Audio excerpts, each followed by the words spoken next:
Welcome to the Jedburgh podcast. I'm the creator and host, Fran Racioppi.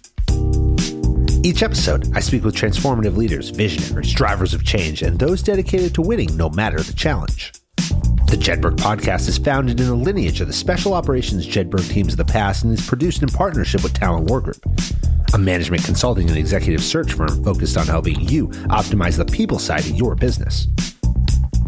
We're sponsored by Jersey Mike Subs. Together, we share the mission of giving, making a difference in someone's life. Visit the Jedburgh Podcast, Talent War Group, and Jersey Mike Subs on the web and on all social media. A percentage of all proceeds is dedicated to the Special Operations Warrior Foundation.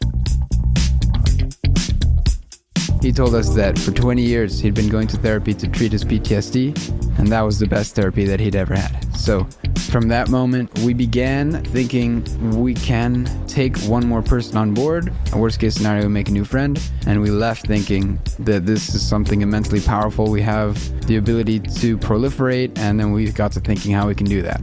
How old were you? I was 14, I think, and Kilian was 16. Ryan was a great soldier and he loved what he did. And to see this happen because of some part of his being not being satisfied and not being able to turn off the energy that was put into him by the military is a travesty. SailAhead as a community, although we're headed here to Yacht Club today, a lot of different people that would more than likely never mix together in a room. Right? I mean, from financial and economical where they live, whatever. I mean, that's just the facts of what it is. Yeah, I mean, we're on a yacht club on Long Island, and we have homeless veterans from Samaritan's Village who've come from different New York areas, City, and exactly, are spending different backgrounds, time on $1 million yachts, boats, right? It's incredible. and experiencing this. I find solace being on the water. It's calming, it's peaceful. I can go there and I can leave all the stressors and the challenges of my life on land. The water's also a place where I can forge new friendships, build new skills, compete to win.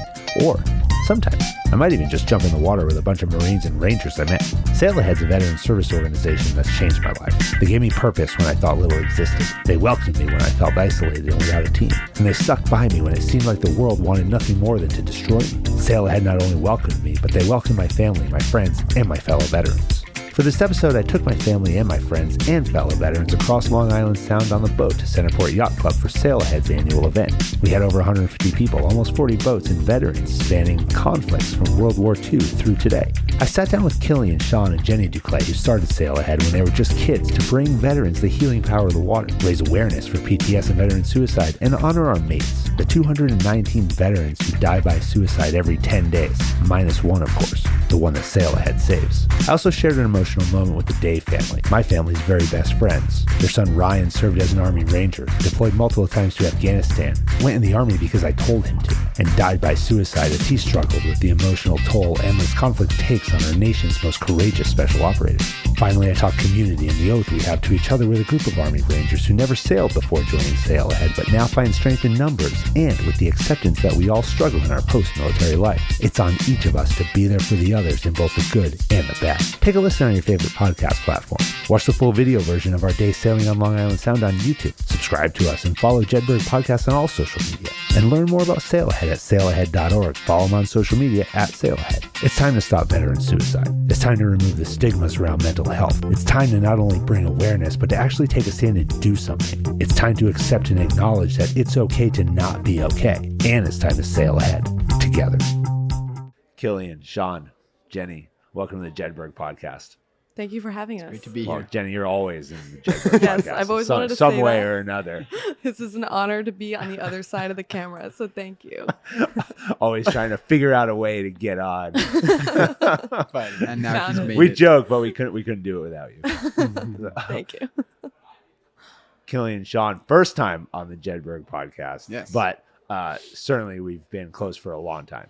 You guys as the founders of SailAhead, which to me is an organization that not only is doing tremendous things for veterans and advocacy and bringing awareness to veteran suicide, but I guess it's one of these situations for me where it's, I'm a part of the organization, but also a client almost, it's like how I feel, because I truly take away more in every interaction than I give, and I know that every single time. And today was another example of that, where just being out there, meeting new friends. I mean, we had a chance to sit down and talk to all the veterans who've come here, and it's just like you see people you never met before, and you jump in and it's like I've known them my whole life. And then here we are jumping off my boat into the water and swimming in the middle of the sound, and it's like I don't even know you. I never even talked to you. But you guys built SailAhead. I want you to tell a story. I want you to talk about how it started, and in the winter, looking out at the frozen Oyster Bay, standing there with a Vietnam era veteran, and that is what kicked off this amazing organization. Sean, after you. Yeah, so we were always sailors, and we were raised sailing. Kilian likes to tell a story of how when mom and dad were sailing on their first keelboat, that they would put him in the cradle on the high side of the boat as a ballast to flatten I was it dead out. weight from the beginning. His own words. Yeah, so there's always been this, oh man, sorry. There's always been this connection with the sea, and so my parents like to push us to our own extremes. That led us to frostbiting in Oyster Bay, and some days we couldn't go sailing because the bay was completely frozen over. So we went sailing with a Vietnam era veteran, like you said, and on second thought, it doesn't seem like conditions for a successful outing, because we were on 16-foot dinghies, first of all. Second of all, the weather was really bad. I mean, it's not what you think of when you think of sailing. You don't think of dry suits. You don't think of wearing many layers of fleece and sticking a 70-some-year-old on a small boat In the winter. In the winter. So we actually had to cut that outing short because his back hurt. And when we got back on shore, we were kind of kicking ourselves a little bit because cutting it short means, that he wasn't having fun. But as it turned out, he cut it short, yes, because his back hurt. But when we got back on land, he started to cry. And Kilian and I also started crying. And we were all there. We all started crying. And we couldn't tell you why at the time, but he hugged us. We hugged him firmly back. And he told us that for 20 years, he'd been going to therapy to treat his PTSD. And that was the best therapy that he'd ever had. So from that moment, we began thinking we can take one more person on board. A worst case scenario, we make a new friend. And we left thinking that this is something immensely powerful. We have the ability to proliferate. And then we got to thinking how we can do that. How old were you? I was 14, I think. And Kilian was 16. Yep. 16 and 14 to have that moment. Yeah, I mean, and at the beginning, it was just like Sean says, it's like the Thanksgiving dinner concept. Like, there's always an extra seat at the table. There's always an extra spot on the boat, and that's how it all started. And but we just didn't know the impact it had until we took that first veteran out, and we saw the potential, I guess. And after that, it kind of just grew. Weekend after weekend, same people kept coming, and we'd go to Craigslist of free section and look up Hobie cats. And then we went to Connecticut to get a Hobie cat, and it was a piece of crap. And we had to work on it and do fiberglass work and sand it and find new sails, all on a budget, until we grew our fleet to like 5 or 6 boats. And so there are 79,000 veterans in Suffolk County. Not all of them could use the therapy of sailing, but there sure are a lot that can. And we realized 5 or 6 boats wasn't enough, so we had to think bigger. We had to start finding alternative solutions, and that's when that's actually, here we are at the Centerport Yacht Club, and it's at that moment when we reached out and we said, hey guys, we have an idea, can you help us out? And Jenny, there's 3 pillars to SailAhead. Can you talk about them? Yeah, so SailAhead's mission is threefold. First, it's using the ocean as a healing power, using sailing as a means for people to escape, and also kind of form a community on the water. The second is raising PTS and veteran suicide awareness and that ties into our third, which is our mates, which are the 219 name tags that represent about 10 days worth of people, of servicemen and women who've returned from war or are still active duty, who have taken their lives, who have died by suicide, whether it be because of PTS or inability to readapt to civilian life. We carry this as a symbol, basically, because it can be not easy, as in it's lighthearted subject, but easy to talk about numbers. But once you have a symbol, once we realized that showing people that number and making it tangible, something you can touch, it's a message that really hits harder. I remember one of our first events, we had people stand in a long, we had everyone gathered at the front of the yacht club. I remember and this. we put out a rope and we tied, I don't remember how many knots we tied. I think we did tie 219 knots, and we had 219 volunteers and hold onto the knots, and we had everyone look, we had everyone take a moment, and we said, all of you, that's our mates. You know, these aren't just name tags. These are people behind the name tags, and not just people behind them, but their families, their friends, the entire communities that are affected by it. And so, the brilliant thing about that, Jenny, ahead. is that so when we started SailAhead, the VA was saying at least 22 veterans were dying by suicide every day. So for a lot of people, you know, for better or worse, because of the nature that the awareness spreads, it's a catchy phrase. So 22 a day, and you think of only the phrase, and you don't actually think about it. So to have 219 people on the lawn holding the rope was, first of all, a very clear visual. And again, it's only, just to reiterate, that's only 10 days worth of casualties. Yeah. That's it. And because that we were using participants from the event, they could see on the sidelines their loved ones. So all of a sudden, maybe it hits you even stronger. It's like, okay, if 22 lives are lost today, there's not just 22 people who are suffering.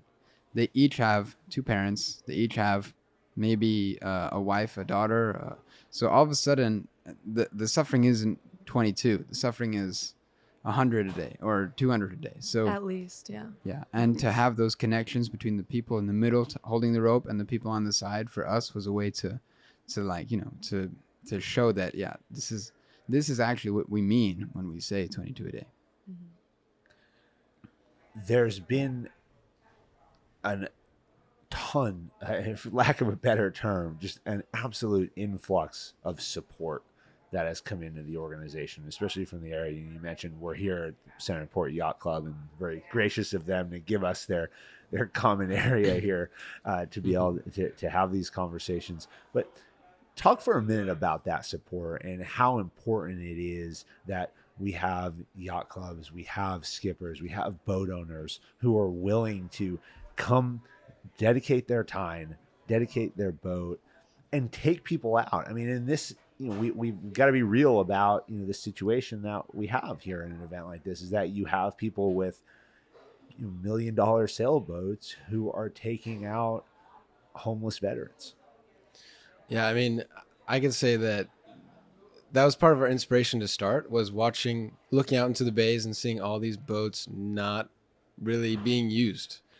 And we didn't know the owners at the time, and we kind of didn't have any connections in yacht clubs, but we found that you just have to ask. And especially being a nonprofit, you're in the business of just asking. And you find out that people have huge hearts and are willing to give everything. I mean, they're a $2 million boat, right? So it was fantastic, eye-opening, humbling. And the greatest thing is that having a support system around a yacht club, it's prestigious. Access to the water is expensive. And when we can bring veterans out onto the water on these boats that are otherwise sitting there, it's huge. I mean, it's eye-opening, especially for the guests and the families. It shows that people are out there, that they care about them, but they may not know the issues they're facing. You know, 22 a day. There weren't a lot of people that we first talked to that knew about that statistic, you know, and people don't know the gravity of it, like we were saying. So having a support system is huge. It's everything. And we were able to just ask and get what we needed. Centerport Yacht Club is one of a kind. They've been with us since the beginning. They were our first, big event. And I was saying, in 2020, 2021, COVID put a hold on our sailing events. And I thought maybe we could have lost some momentum. But this year, when we picked up the phone call, it was, as if nothing stopped. The momentum carried through because everyone has such a big heart, are willing to help. And also, not to mention, everyone knows somebody who was in the military. So then all of a sudden now we have,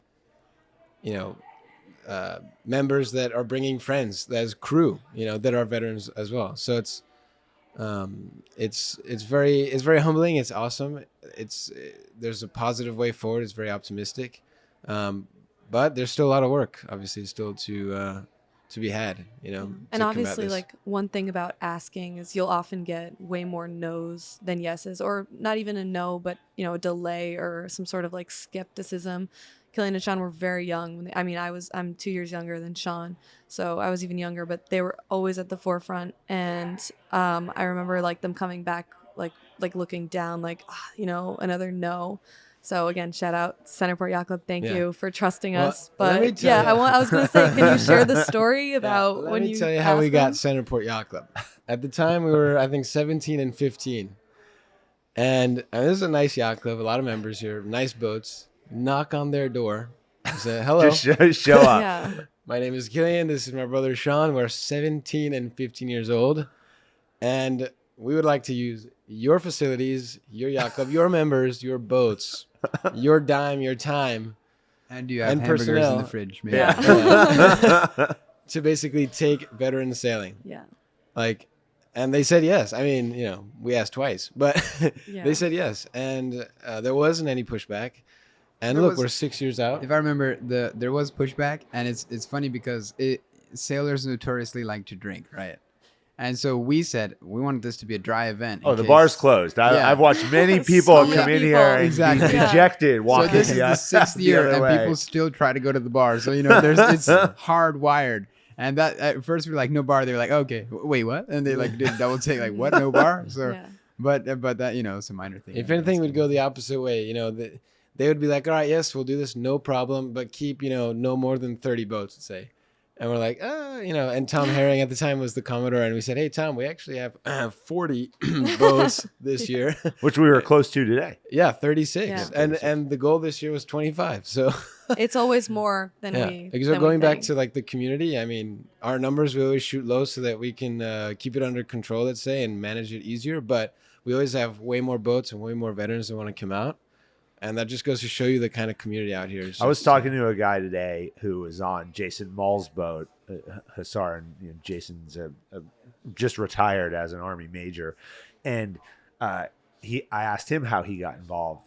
And he said that he went on his boat. His boat's in Oyster Bay, where you guys are out of.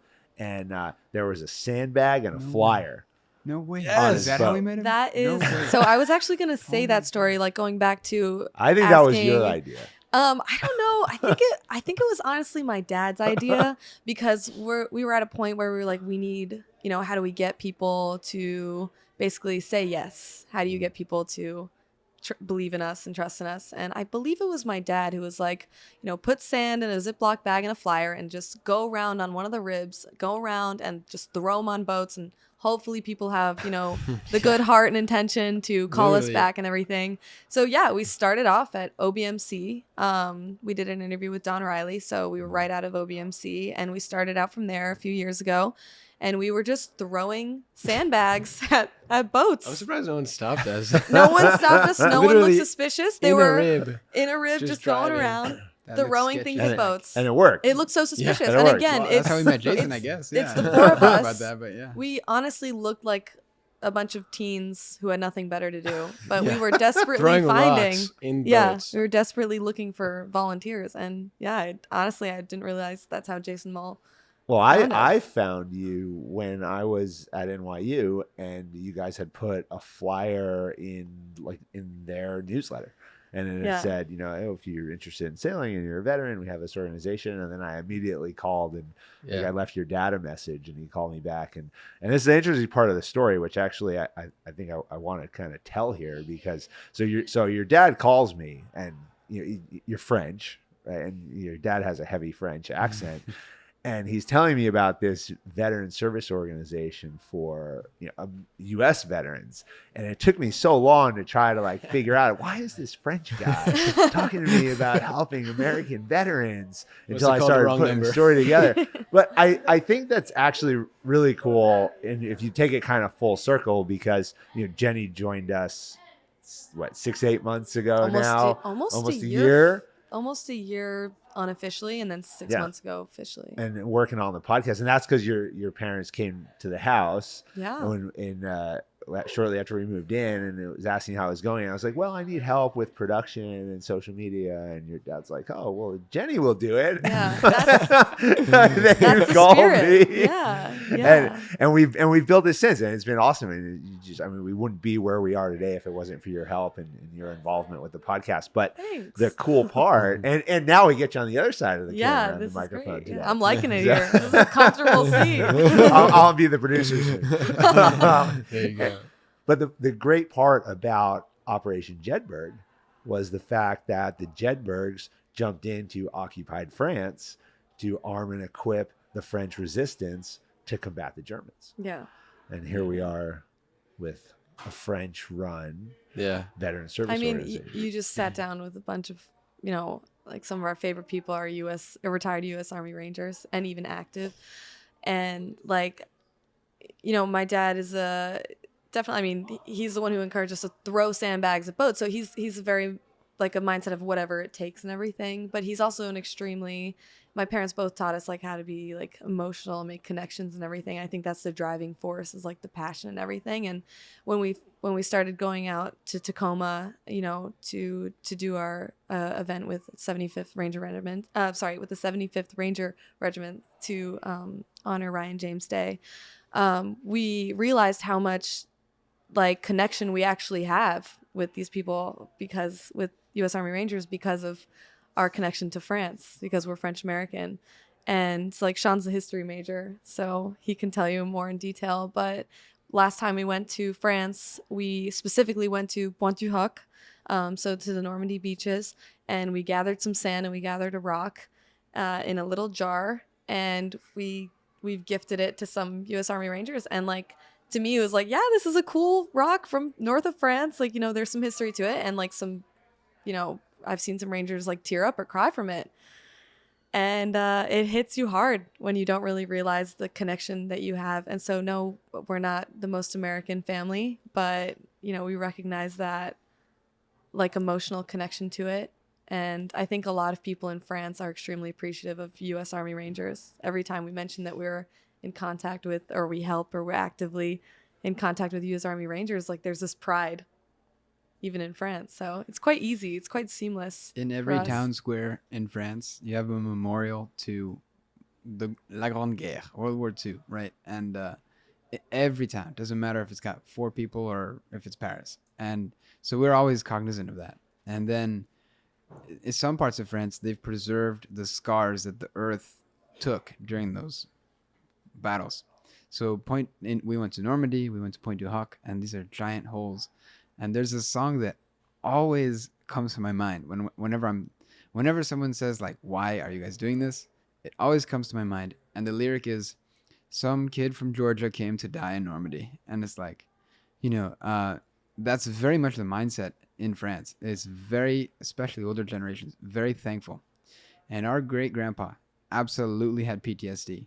Our grandparents did too. They were civilians during the war, but they were, when you live in a city that's bombed every day, one of them in particular, my grandma's city, was 70% destroyed because it was in Lorient, and there was a Nazi submarine base.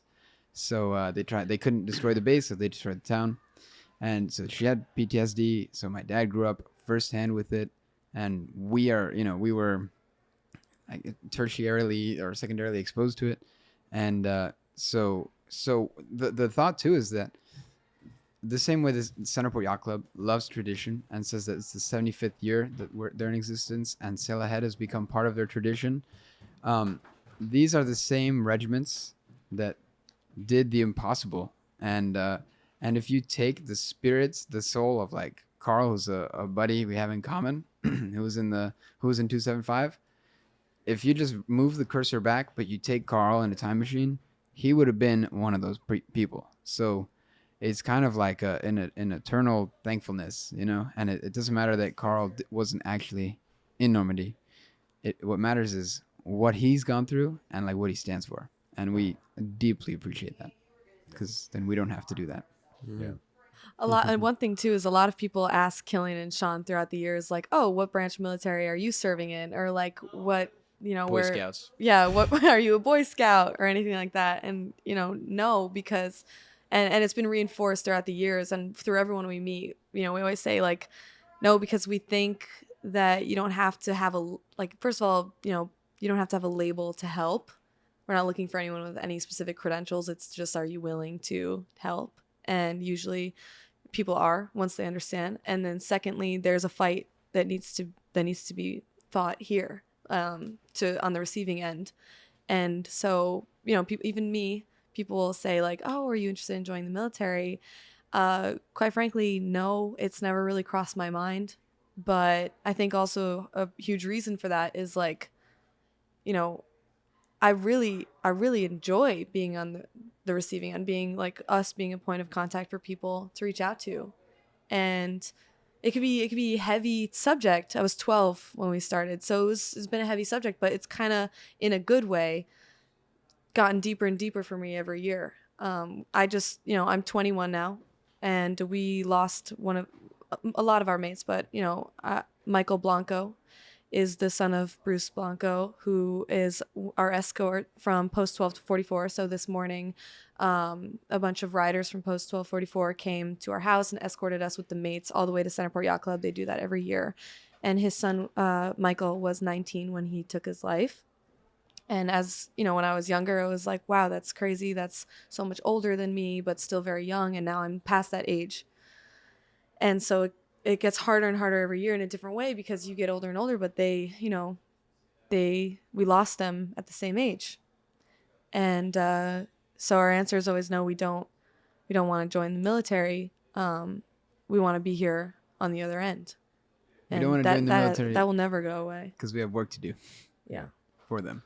Yeah, and when we see that, and we're going to sit down with James and Mike and Ron, and you know, tell their stories and how impactful this has been to them, and you know, we're going to sit down with Jim and Linda Day and Justin and talk about Ryan, you know, and the loss of Ryan, who was, you know, my friend and like a brother to me, and you know, the impact of bringing them into this organization and what it's done for them, their healing, you know, their ability to come together and meet other people who have experienced what they have, I think is truly impactful. And you know, the ability to do this year in and year out, and you know, expand, and you know, we gave a go at trying to build a race team. I'm not done with that idea. We're gonna do it. I was talking to Jason earlier about Hussar. I don't know, we need to do some economics on it, but between Kilian and Jason, they've almost got me convinced that this might be possible. But what's next for the organization? Where are we going from here? So, I mean, the ultimate goal, we have the spectrum in terms of the dreams are insane. Just ask her. I talk about mine all day long. Tonight, it's to get home and take a nap. Like, go to sleep right now. That's the immediate goal. No, but I mean, one day it would be awesome to have an all veterans crew doing the Newport Bermuda race, which is totally doable and possible within the next 5 years. Ultimately, it'd be even more awesome to do a Volvo Ocean race, have an all-American veteran crew doing the Volvo Ocean race. I mean, that'd be huge. That'd be insane. Didn't I just tell Don Riley that I had no interest in doing the Ocean race? Well, that's you, Fran. You better change your mind quick. My mind. We need a skipper. Yeah, you know, so like you, Fran, Kilian is definitely the dreamer of the family, and you know, it's served well, because you know, why are we here today? But you know, ultimately, like, to bring it down, but also extremely significantly, the goal is always just, hopefully, like we showed at least half of our guests, or you know, people who've come to help, that there is a community out there for them. And like, wherever we end up going, or with wherever SailAhead ends up going and everything like that, we always want them to know that they can reach out to us. The goal is to always be accessible in a way. So, like, yes, I can't wait for the day that we go to Bermuda and everything like that.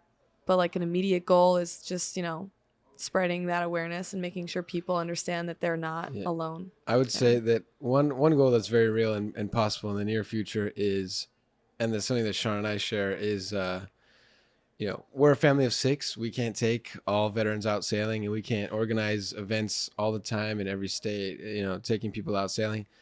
So it'd be nice to develop a school, have some sort of building, sort of create a sailing boot camp to train veterans so that they in turn can take veterans sailing.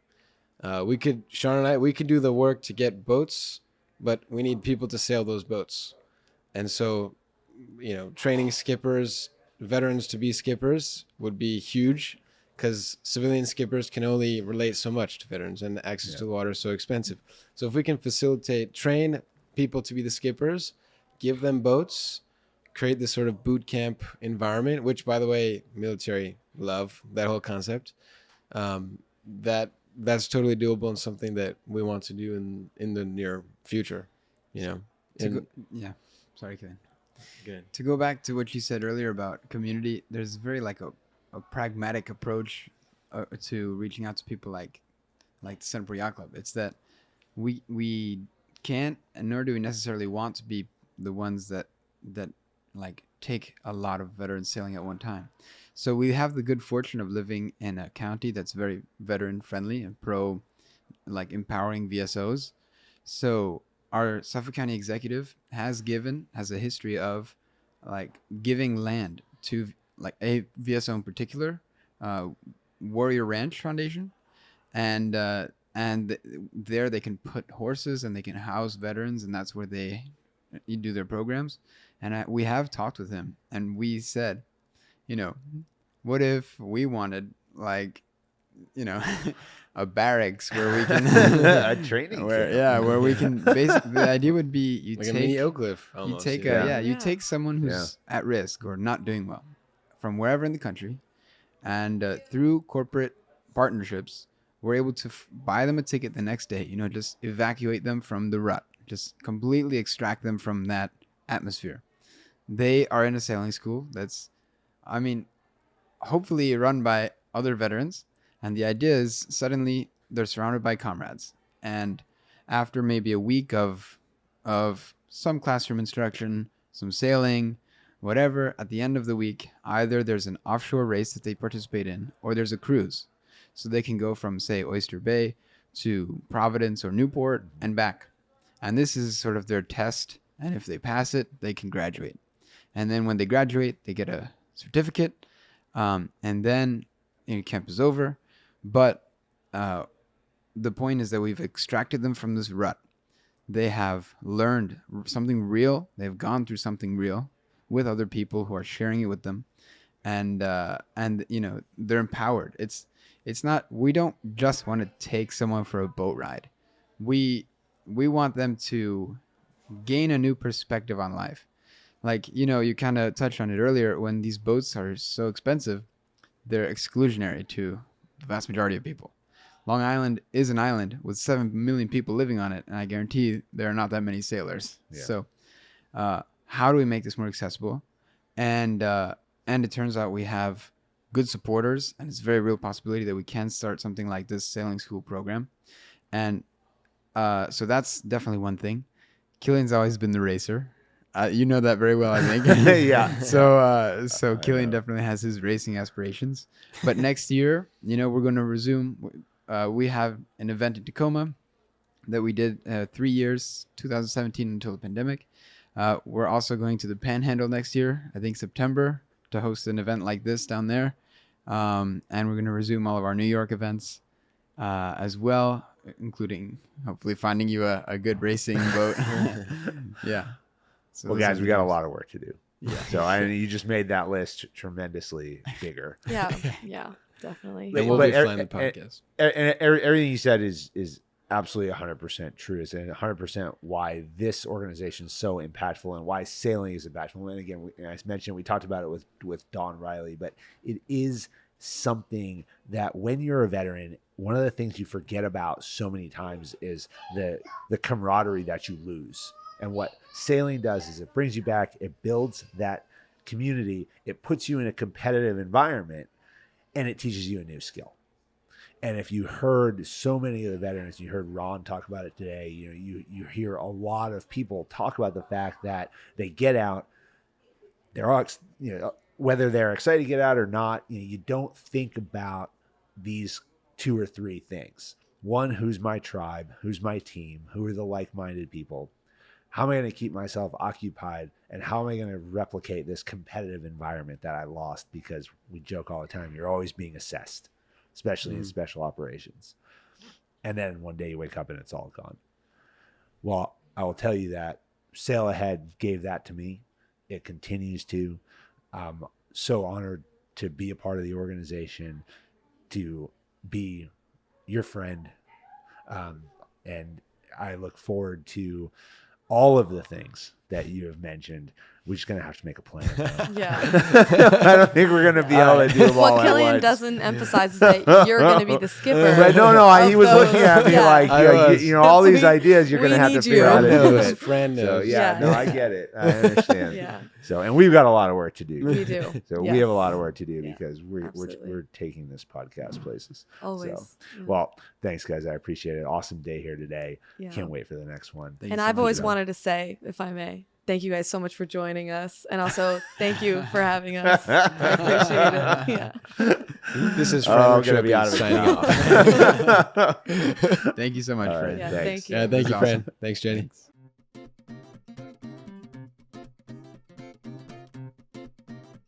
Jim, Linda, Justin, thanks for joining me on the Jedburgh podcast.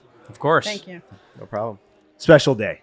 So we're here at Centerport Yacht Club. We just had the SailAhead event in honor of your son, Ryan Day, my friend, and your son, and your brother, and all of us. I know that this will be the hardest interview and conversation I ever have, and I know that.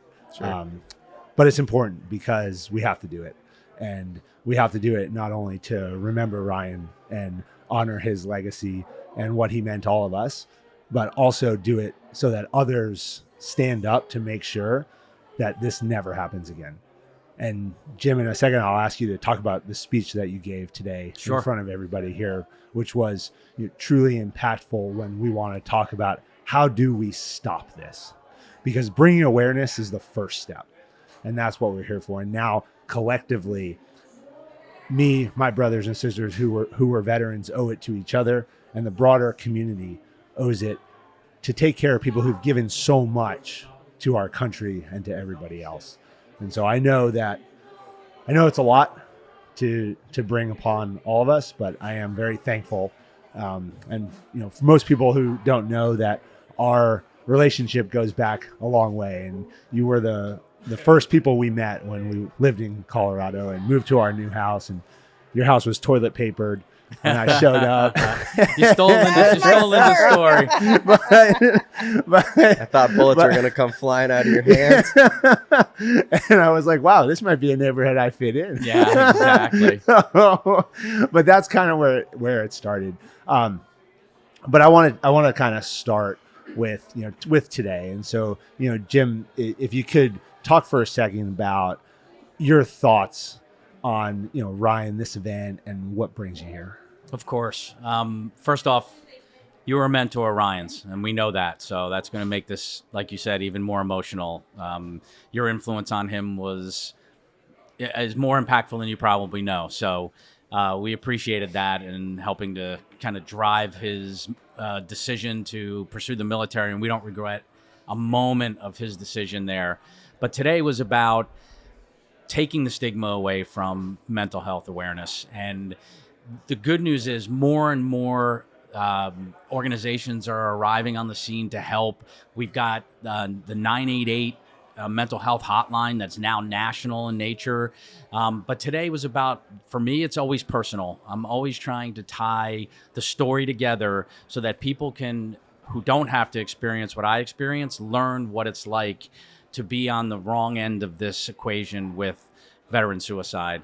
Ryan was a great soldier, and he loved what he did, and to see this happen because of some part of his being not being satisfied and not being able to turn off the energy that was put into him by the military is a travesty. So we need to have more and more folks come together and be able to talk about this and talk amongst themselves. And as we watched today, it was amazing. First off, this works. I witnessed it personally the first time I did it 4 years ago. 2017, right? 2017.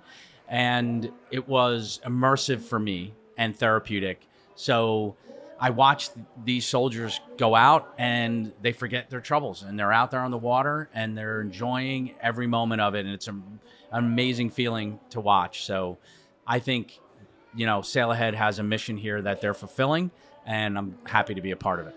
And I don't think it doesn't matter where you come from. What you said about you get out on the water and all of these feelings, I call it these landlocked emotions that you have go away because of this therapeutic nature of it. I mean, we were just out and you were in the boat with me. Yep. And Mark Otto came over, on their rib with Nick Angioni from UWVC, and they were on a previous episode with us, and they started yelling, let's get in the water, get in right now. And here I am yelling about, Marines suck, Rangers lead the way. I'm taking my shirt off, I'm jumping in the water, and it's like 10 seconds before that, I had no inclination to go out into the water when we were out there, but you just go and you do it because it's so freeing. And I think the team mentality that is instilled in you guys as veterans, when you start to get those folks together, they feed off of each other, and that's what they want. Everybody wants camaraderie. You said it. It's brothers and sisters in arms, and to watch that happen, it's a transformation. Everyone was just having a blast. It's like, don't even think about it. And you go on each boat and you see some of these folks, they're grabbing ropes. They don't know what they're doing. They're being taught right there how to be part of a team. And I think that's the part about sailing that I didn't know until I became, involved with SailAhead. Yeah. Linda, we spent a lot of time putting you on different boats today to interact with the different groups and the different veterans that were on there. What do you talk to them about, having been through the experience that you have? When you get, what are you saying? After getting a glass of wine.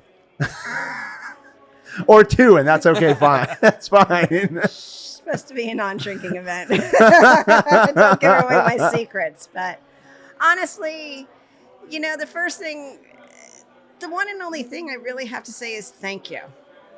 Thank you for supporting us. Thank you for being here. Thank you for being a skipper. Thanking you for opening up your boat to these veterans. The organization was started towards veterans. I've seen over the last 6 years, this is our 6th time, had COVID not been here, it's changing a little. We're getting some very new veterans into the scene, which when I first learned about the program, to me, a veteran was somebody that was 70 and older. You never put into perspective that there's a lot of young veterans out there. So to watch everybody come together and do exactly what you said, jump on the boat. I mean, start talking to each other, talking about where they were, what they're doing. This is not an event to talk about anything deep. It's just to talk about what Jim said, learning. They're not even learning. They're a team. You guys, the military is always a team. That's the only way that they succeeded. And I think to Jim's point, what we've always said is Ryan comes back from missions, or not Ryan, anybody. And when you're a ranger, you're out there for, a 90 to 100 day period. They're very short-lived missions with a lot of purpose in them, and they come back with no off switch.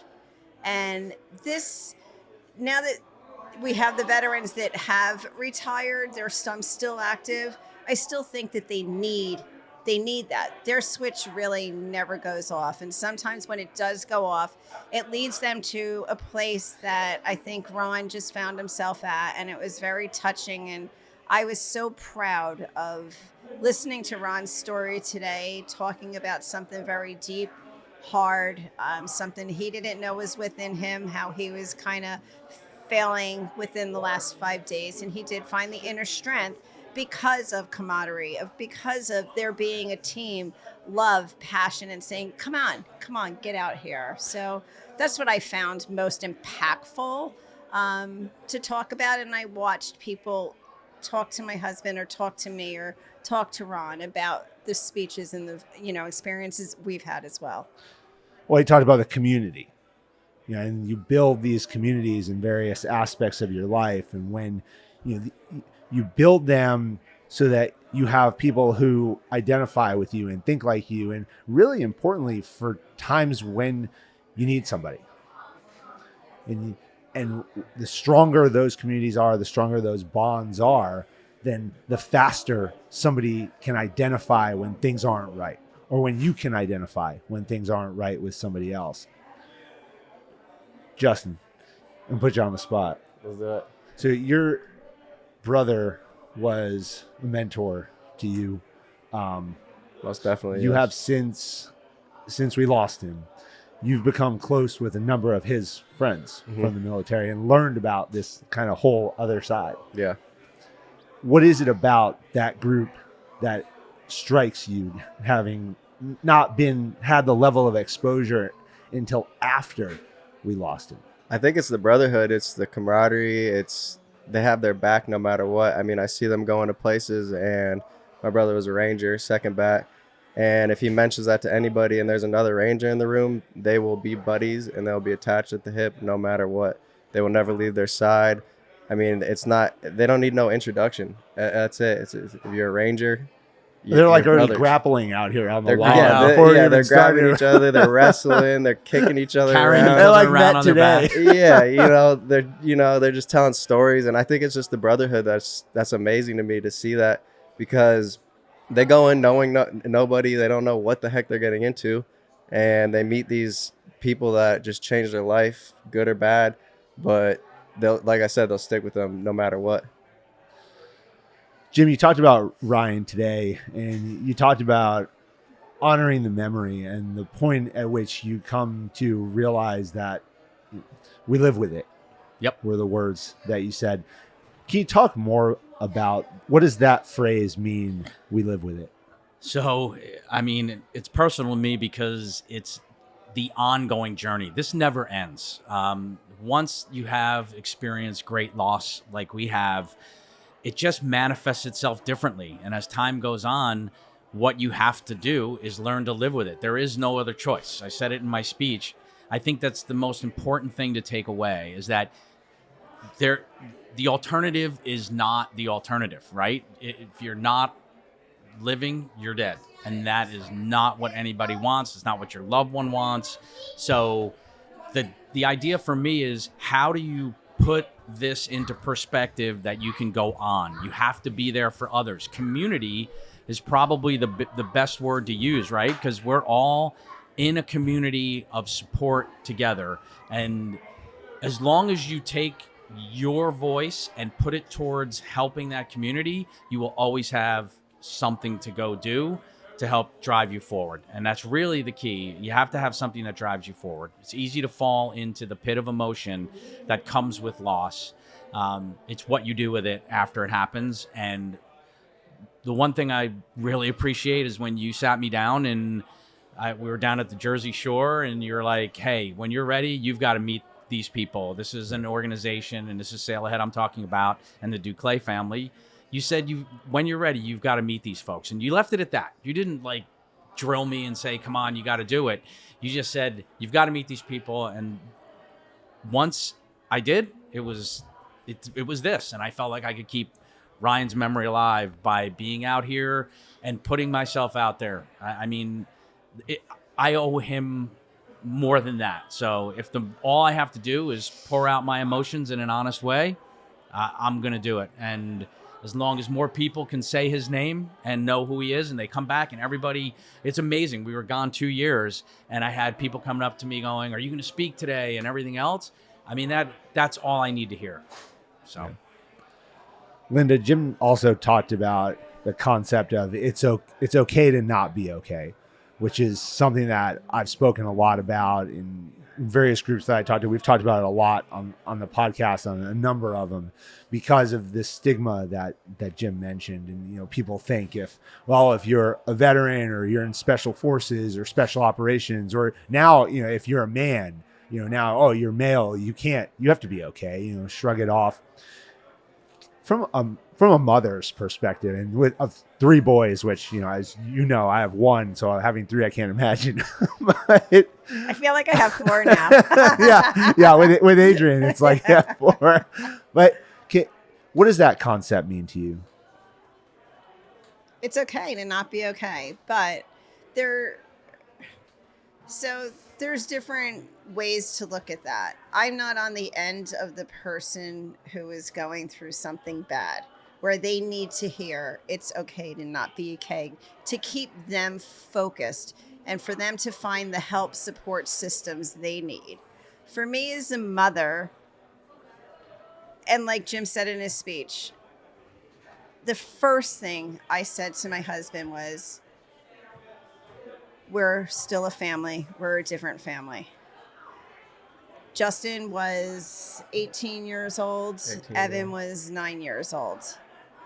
So as a mother, as much as the loss of Ryan is devastating, some of that devastation put me into a mode, just because of who I am, that I need to push on and I need to be there for my children, because I don't want them to have lost parenthood through me going into a bad space. Luckily, I could have controlled that. I didn't want them to lose loss of a family value, because Jim and I struggled with the situation.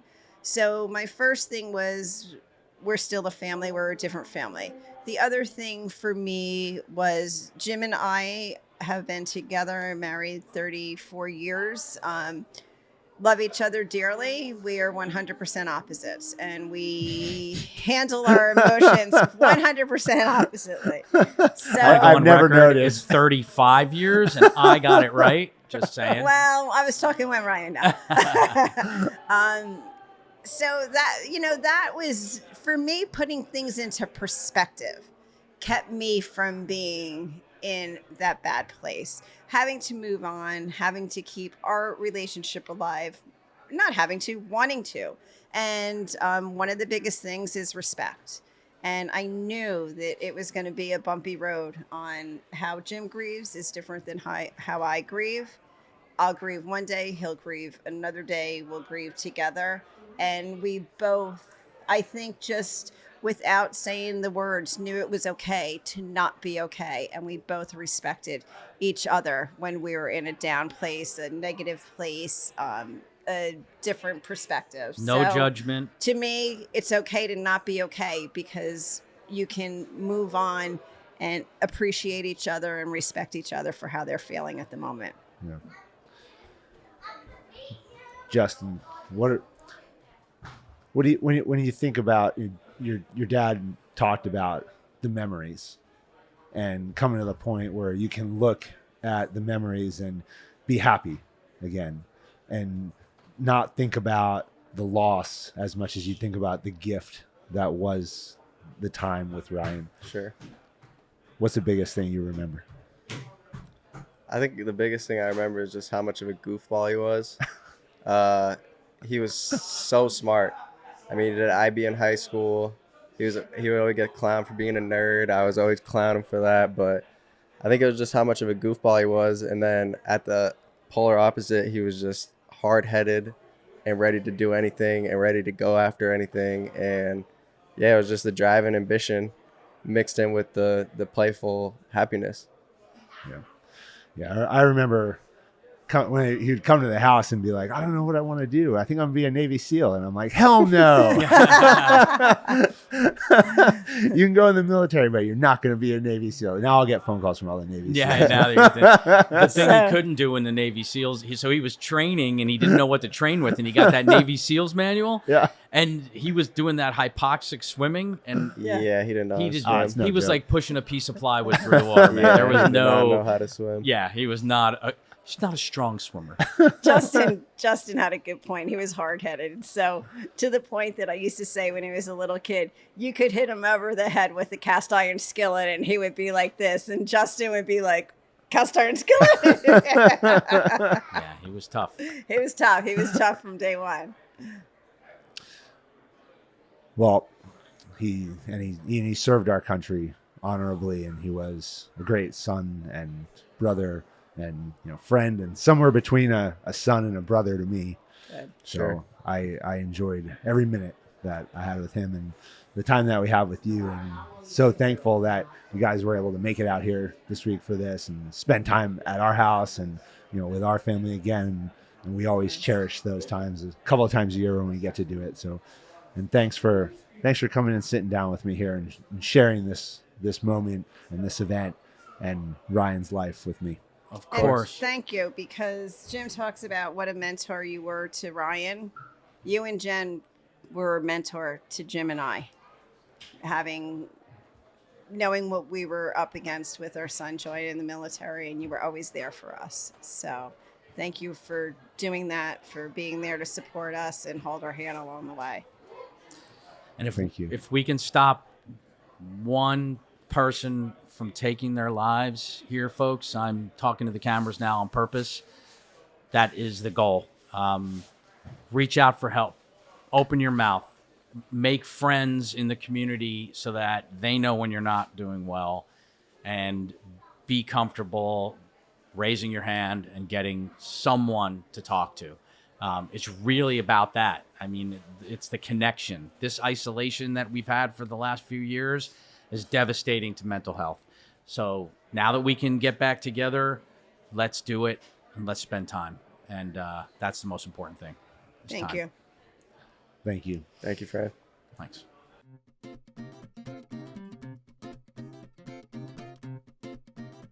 James, Mike, Ron, thanks for joining me on the Jedburgh podcast. Yeah. Thanks for having us. here. Yeah, happy to be here. It's super impactful day today here at Centerport Yacht Club with the SailAhead annual event. Before we get started, though, I want to caveat this, that there will be no fighting between you Rangers. There will be no grappling, okay? There will be no... All right. So let's just try to keep it PG for a few minutes. All right. I know those are all suggestions. Yeah, you're out. I gotta Neither- go. Sound like neither of suggestions. neither of those are going to reach. Yeah. And we're still looking for a box for you to put your feet on. So Yeah. don't worry about it. It's dangling over here like a little kid. So dangle, dangle, dangle in the dirt. Well, we were having a conversation a few minutes ago with Jim, Linda, and Justin Day about their son Ryan, who is in 275, and we talked about community. We talked about camaraderie. Okay, I'll caveat the conversation too that I was not in Ranger Battalion. I'm simply a Ranger qualified. Former infantry officer turned special forces. So for all the Rangers who listen, I will not, even though I say I was a Ranger, I was not in battalion. I know that. Okay. And I'm not trying to be a poser to pretend that I was in battalion. All right, so don't give me that either as we get into it. Yeah. But we talked about community. Okay. And we talked about the fact that you can take guys from specifically, and we talk about it a lot, Special Operations, Ranger Battalion, Green Berets. I never met any of you guys before, yesterday. Sure. For Mike and James, Ron, for you today. And immediately you get together and it's like you've been friends your whole life. Right. You're that's sharing something, stories and you're messing around and, we're jumping off the boat, making fun of Right. Marines. Yeah. They make fun of themselves. Yeah, exactly. I didn't say it was More hard. like a little nudge. But if you can take us in, you guys all come from different backgrounds, you're doing different Sure. things now, and I want to hear about it all. But let's talk about community for a second. All right. And so, Ron, when you think about this community, and you spoke today too, and you talked about the importance of community, what is it that's so important about an organization like SailAhead that defines community for you? Right. So, I just take a step back. The community is the foundation for me, and it's what I talk about a lot. That the trifecta of kind of what if we're going to get after it, like veteran suicide, right? I always say it's the science and the physical side. You have the spiritual side, or purpose driven, whatever that may be, and the foundation of all that is community. that's your people like you. It's people that live around you, that are within your immediate circle, the circle out of that, and even more. It's knowing that you're part of something that's bigger than yourself. That community is also your family in a way, and not in a way, becomes your family. You know, as we will all know and share, is the family that we have today does not necessarily have to be a blood. I mean, I'm closer with my brothers and with this community. Like, for example, SailAhead, and SailAhead as a community. Although it's we're here at a yacht club today, a lot of different people that would more than likely never mix together in a room. Right. I mean, from financial and economical, where they live, whatever. That's just the facts of what it is. Yeah. I mean, we're at a yacht club Yes. on Long Right. Island, and we have homeless veterans, correct, from Samaritan's Village who've come from different New York areas, City, yeah, and exactly, are spending different time backgrounds, on different $1 million yachts, Yeah. boats, Right. like and experiencing this. correct. And piggybacking off of Ron, like the word community, like the commonality of why we're here, what we're doing, like it Yeah, absolutely. brings it's all together. everything together, no matter where you're from, what you did in the military, whether you served in the military. It makes everybody feel as part of the one goal, one mission, like of what we're here for. Yeah. And within that, like, for example, today, this community and bringing people together here that and this from the surrounding area and that live here, they're starting to network. I didn't know this about you. There's this. It becomes stronger. It begins to then expand, and that's why events like this are important. Kind of getting back to the base question, they're important because it expands, it strengthens, it builds the community. And yes, while we have these different extremes, I mean, there doesn't mean that people. What it means is that people here that showed up are willing to help those. Come on this boat. Hey, what do you do? Maybe you need a job. Maybe you do this. Maybe that. And I've heard these stories year after year. Yeah. And that's why it's important for these things like this to continue and to bring people from all over to build whatever community they're in. James, you got introduced yesterday. Yeah. Yep. To the Yesterday. organization. Yeah, it was quite incredible, actually. One, I've been in Manhattan for almost 5 years now, and like you said, you have to find a community. Someone or something bigger than yourself that we all have a common interest in, and that's obviously helping people. So it was very difficult at Columbia getting out of Ranger Regiment, and you're dumped into a Manhattan Ivy League school. Yeah.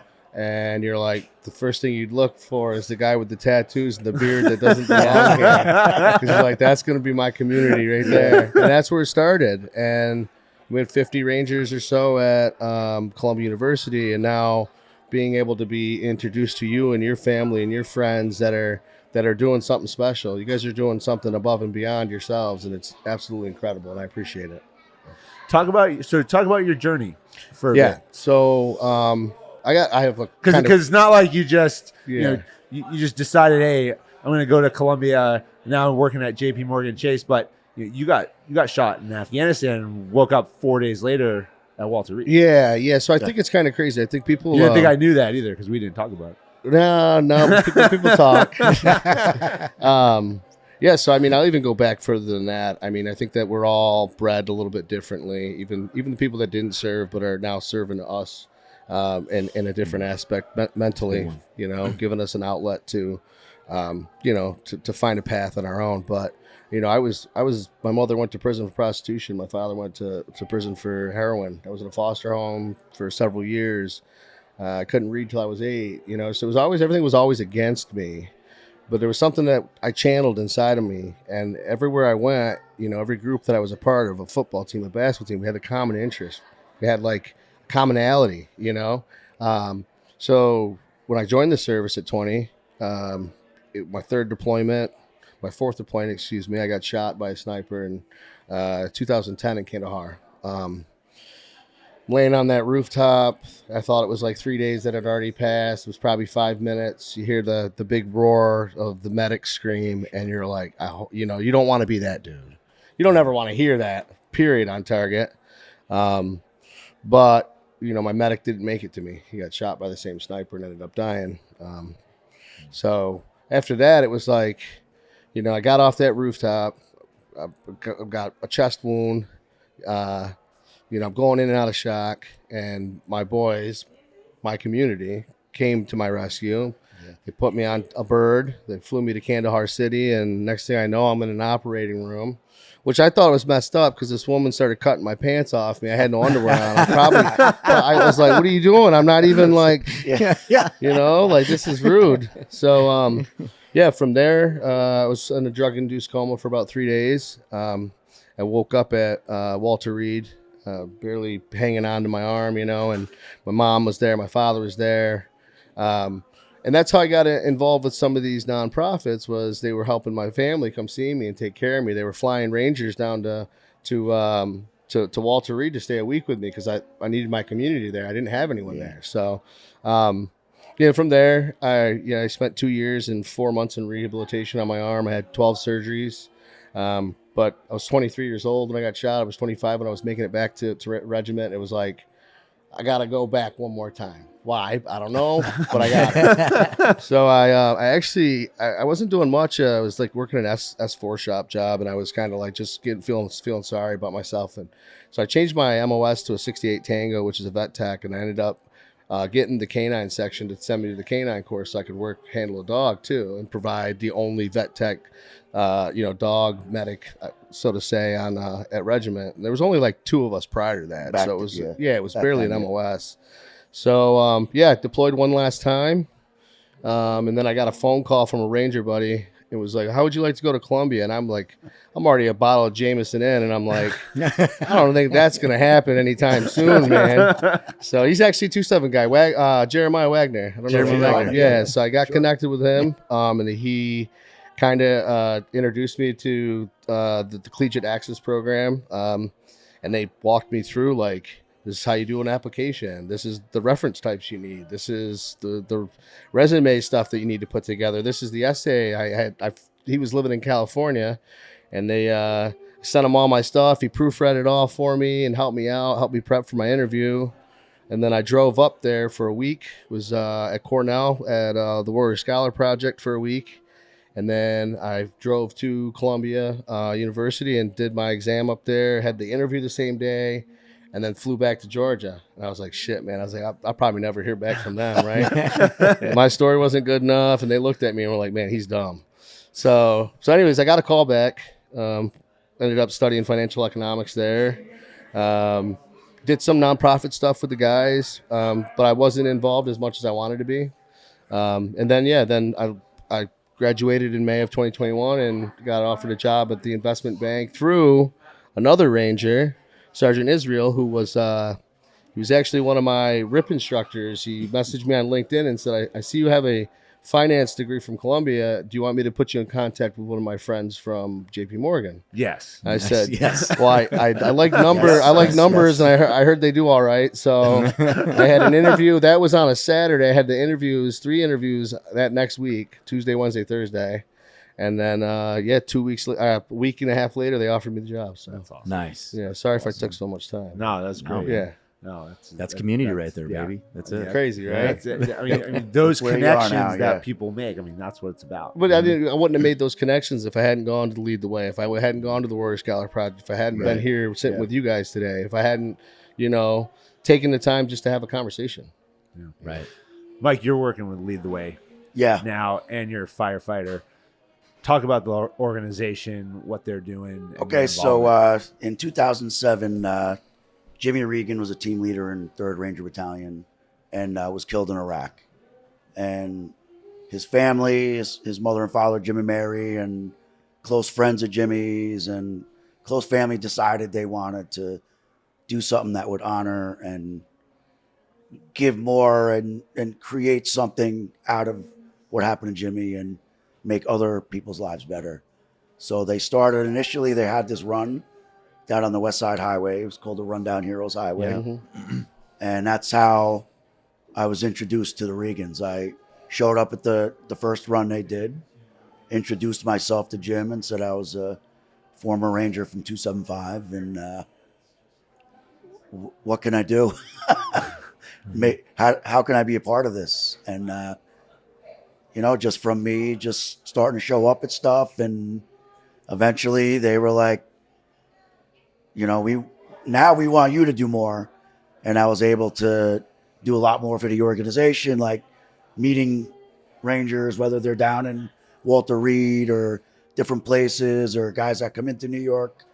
But I also got to represent the organization and become a liaison with the regiment and go to different events like Change of Commands and Ranger Balls and just other different events where I could introduce myself and keep current with the guys, explain what we're doing at Lead the Way, but also keep current with the chain of command, and because everything changes over. So like a lot of what I do is I keep those contacts and keep us current with everybody throughout the regiment. And we've done a lot of amazing things over the years, like as far as helping the guys out, and like one of them sitting to my right, like I got to meet him a bunch of years ago, James, and like seeing the way that these guys have moved on from these horrific experiences that they've gone through is like what makes me continue doing things with Lead the Way and other organizations too. Like there's other Ranger organizations, and everybody's got the same goal, but some different ways of doing things in different locations. And but I like to, because I'm a sociable person. Like I like to bring guys out when they come to New York, show them around, and I like to host our different events. Different, like down at Fort Benning, we just did a cornhole tournament down for the you were telling me that Colonel Puckett was there. Yes, yep. Nice. So Colonel Ralph Puckett was there. Yeah, that's cool. Last year he hung out the whole time, and we actually had him out throwing some bags, and it's just really cool to see that kind of stuff too. He spoke at my Ranger School graduation years and years ago, and I've got to meet him a bunch throughout the years, but at this particular event, I got to spend time with him and his family, like real personal time, and speak to him. And it's mind blowing knowing who I was sitting next to and chatting with. Legend. And, Legend. We got to have him on. So, just to throw a couple more kudos on the organizations like the Lead the Way, and specifically, Lead the Way is it. And over the years I've helped. A lot of Rangers specifically, like in would that be suicide interdiction interventions, or meeting them where they're at, right? And there's been times where it's like, I need some resources to help this Ranger out, whether that be through a rehabilitation program, to get them back on their feet, whether it be like, man, let me come up with an idea to at least get this Ranger a foundation, because they have nowhere to how to handle it. Can we get them a cell phone, pay for their rent for this much, and here's what they got going on, and to have access to pick up the phone and say, yo, Mike, I got a situation. He says, write it up, send it to me, let me take it in and see what we can do. And each one has their own vetting process and everything like that, but at the end of the day, it's from, I guess, to the point of this organization. It could be it's someone that is facing homelessness or facing an area with a point in their life where they have hit rock bottom and need a launching pad, all the way to a success story like yours, brother, where it's like that transition, and that's that alley-oop, right? Sometimes that's all we need. Right. Just let me a chance to dunk it, and it's sometimes all it takes is just seeing that Ranger buddy, like even if you reconnect, don't see each other for years, but like Ron and I hadn't seen each other in a long time, and we reconnected like that. And, That's what what you were saying before too. Like I connect with so many guys throughout regiment now, whether they're prior members of the regiment, current, and it feels like you've been friends with them for years. Seamless. Like, Seamless. Yeah, you We never, have you this- never had a break. We have this way of like the way that just that I guess we're raised in regiment. Like Yeah. Yeah. Yeah. And I'd like to it's like that same circus, different clowns kind of thing. But yeah. But you know what? You know what did it for me was the last run that you guys held, and this year currently, because when you're injured and you think someone's just writing a check, you're like, how's my mom flying here every weekend to get help? How is someone's they lost their husband overseas? How is her bills being paid? Yeah. How are the kids still going to the same private schools? You want to try to change their lives as little bit as possible from something so significant. And what it was I got to see the men and women that were paying $50 for a goddamn T-shirt to run 5K or whatever. yeah. And I was like, holy shit, you guys are the ones that flew my mom in every week. Right. There you go. Right. You were the ones that, gave me your time, took time away from your days to do shitty stuff like run. Yeah. And, but yeah, and that cardio. dude, that's what did it for me. Yeah. Ron, we talked about it's okay to not be okay. Yeah. And this concept that you got to reach out, you got to take the first step. I've talked a lot about limiting beliefs. We have these limiting beliefs in our mind that prevent us from taking action. And a lot of times the action we prevent ourselves from taking is often for ourselves. Correct. We put a lot of focus on helping others, and then we come to a point in our own life where we fail to recognize where we are. Correct. Somewhere where you've been, and you almost weren't going to come here this weekend. What changed your mind? Ooh, well, community, and that sense of there's still that sense of I don't want to let my brothers down, my family down, the people, my community down. I last thing I want to do, and it was also because it's something that I needed. I need this. We all need this. Like, this isn't a joke. This isn't of like, hey, let's just go. Yeah, we have a good time and we crack a lot of jokes, but when we come together, it's something that we need. Yeah. It's like that's goes back to like the Ranger breakfasts and that Ranger SF breakfast is what it's called, right? And it's bringing people together because it's like, oh, we needed that. Did they go every week? No, it's not like the old days. Sometimes we try to do that sometimes, but we don't eat pancakes, Ron. We go out and get drinks. Yeah. Exactly. It didn't say that the orange juice wasn't spiked, right? but that's it's we need that, and so and getting back to it's okay not to be okay. It is, but it's not okay to keep it to yourself. And it's not, and it's unfair to others as well, and that's it's a hard pill to swallow for us to think about ourselves, and I would say especially in regiment,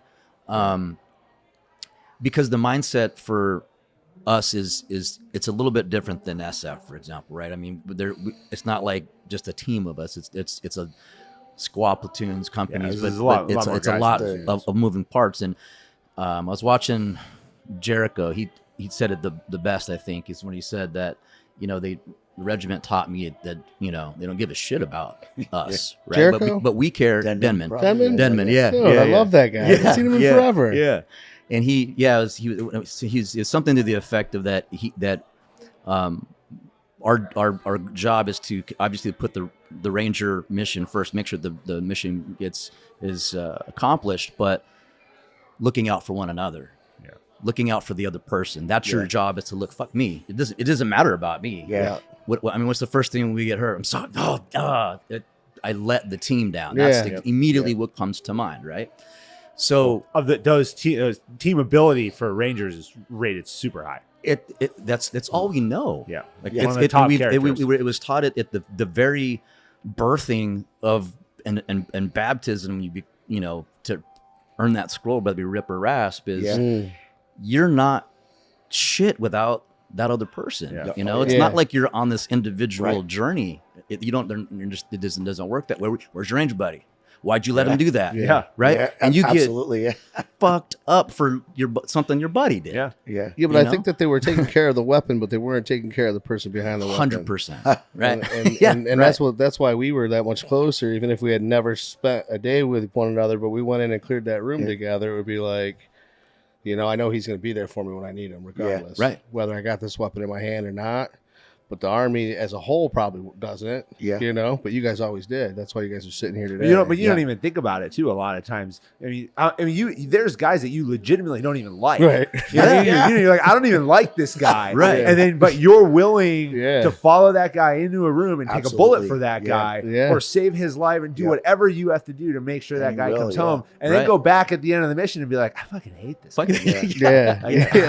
Yeah. Man. Should have put the tourniquet a little bit tighter. A little tighter. A little extra. That shit hurts. But so switching that to now I need to look after myself, and in the last 7 years of service I was doing in the community is pretty heavy stuff, and that's when we reconnected again, Mike, obviously, and I had always been. Because it feels good for us, it's like therapy, right? When we help somebody else, it's that's just like helping myself. Well, apparently, I needed a lot of help, right?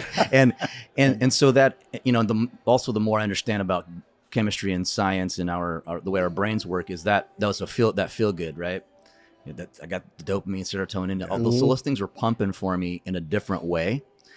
And when it stopped, it was like kind of like an adrenaline dump. It's like shit, okay, now what? And then. It was because I didn't take the steps to stay on top of what I was supposed to. Physical health, how am I eating, my sleep patterns are, am I taking my supplements, and all those things. And one day it wasn't like I went off the deep edge. It was just like, I don't need that. I feel pretty good. I don't need this. I don't need that. And slowly chipping away, I was like not focusing on me anymore. Right. So, getting back to answer your question, what brought me back is, in being in Curacao, beautiful place, everything. But dude, I was literally, I couldn't leave my house for like 5 days, like in there, shades drawn, like basic I mean, you look down the whole depression checklist and it's like every single one of them, right? And, one of my best friends and business partner, Gads, on the island, he called me and he came and visited me. He's like, dude, what's up? Because he knows my whole story, right? And everything. We're helping vets and stuff like that in Curacao. He's like, you need to get out of here. He goes, if you don't come to my house, I'm coming to get you. And we ended up hanging out, and I was like, did one of these, like, whoa, what happened? Quick shake. And because also 2 days before that, I talked to the Duclays. They're like, are you coming? And I was like, hey, sadly, I'm not. I'm going through something. And I'm just not able to a lot on my plate right now. I just need to take a pause. And so after talking with Gads, when there's two things simultaneously going on, a conversation with Sean, and I'm talking to my buddy Gads. And there's something about when also in the community that I've learned is like it doesn't always. I mean, it's about like-minded individuals. It doesn't necessarily need to be. Other rangers, right? I mean, it helps, right? So this like-minded individual is like, yo, man, check it out. I've been watching you for years. You've been helping everybody. You need to take time and really help yourself. Yeah. Focus on you. And my doc has been saying that for a long time, but this, when it hit me, I was like, shit, I really need to do that. And what do I really need right now? I need the rest of my tribe as well in an event that is one of the parts. This is an important part of my life, right? Ever since 5 years ago. So, then you tell one Duclay and it's like a fart in a whirlwind. It's a swarm mentality. Good luck getting out of that. I don't know. You'll experience it. So you have. You have. All right. Just wait. You're gonna get it. Welcome. It's a doozy. Yeah. It's a treat actually, and a blessing. I'm getting phone calls and Mama V, I had 5 voice messages from her and voice text. You better call me. Call one of us. Terry called Duclay. You know how it goes. Oh, right? I know. Jenny. And so finally, I'm texting Sean, and I'm like, okay. And I didn't want to talk, but I could communicate, right? Yeah. I'll still communicate. And so I was sending voicemails back and forth because I'm still trying to. I'm kind of shaking off this EBGBs, and he's like, this is what this is about. Yeah. You need to be here. That's right. Yeah. Whatever it takes. Yeah. We're gonna make it happen. And then I said, let me just sleep on it. The next day I was like, yeah, you're right. I need to be there. And so we made it happen. Yeah. And so again, community. And then here I am. And why is that important? Is, well, I got to share my story, and that's one thing that, if you know about me, but is that I always just put it out there, Yeah. and it as much as it hurts, it sucks, it's embarrassing. It's just like, but I find strength because the people within my community, I know they've been there. I've got weak friends, active duty right now in very senior positions gives where I'm other like, hey, how people you doing? strength too, though. Right, When- right, exactly. Yeah. And correct. Your peers in your community are able to Yeah. come to the Right. realization themselves and show that other guys see that. And Exactly. it helps Yeah. them out. I mean, you demonstrated a tremendous amount of courage. yeah. Standing up in front of the group of people that you did and Yeah. saying, look, I almost didn't come here, and here's the reasons why. Right. Yeah. You know what I mean? I was like, damn, okay. So the next time that I'm feeling that way, Yeah. Yeah. he did it. Right. Why can't I Right. do it? Yeah. Right. And we build from that. Right. It makes everybody stronger. And what you talked about today was really, really powerful. Thank you. And I think inspirational to a lot of people, and a message that so many people needed to hear. Yeah. Yeah. Well, guys, thank you for taking the time. Thank to you, be man. here. Yeah. I'm appreciative to have met all of you in person. I've heard a lot about Yeah. you, Ron, Yeah. and so awesome to finally meet in Yeah, person. you as well, Fran. All right, Yeah. Mike, James, Yeah. we spent the last couple of days together, Yeah. so No, I it's look been forward great. to spend a lot more time. I with love you. expanding my circle, Yeah. Appreciate Yeah. it. like Yeah. with you guys, Absolutely. and because you can be another resource that I can reach out to. I Maybe hope so. that can help somebody here or there, or Yeah. so it's We'll do it again. Fantastic. really good stuff. Yeah. man. Let's Yeah. do it. All right. Yeah. Awesome, guys. Thanks. Yeah. All right. Thank you. Thank you.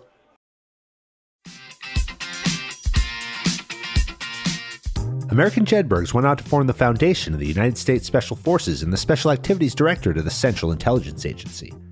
Thanks for listening to the Jedburgh Podcast. I'm your creator and host, Fran Racioppi. Join us next week for a new episode on Apple, Spotify, or wherever you get your podcasts. Check us out on YouTube for full episodes, highlights, and other behind-the-scenes content. If you like what you heard, give us a like and leave a review. Follow me, Fran Racioppi, Talent War Group, and our sponsor Jersey Mike Subs on LinkedIn, Instagram, Facebook, or Twitter. Send your comments and inquiries to media@talentwargroup.com. As former members of Special Operations Forces, the Jedburgh Podcast and Talent War Group contribute a percentage of all profits to the Special Operations Warrior Foundation, supporting the families of our fallen warriors. Thanks for joining us on this episode. How you prepare today determines success tomorrow.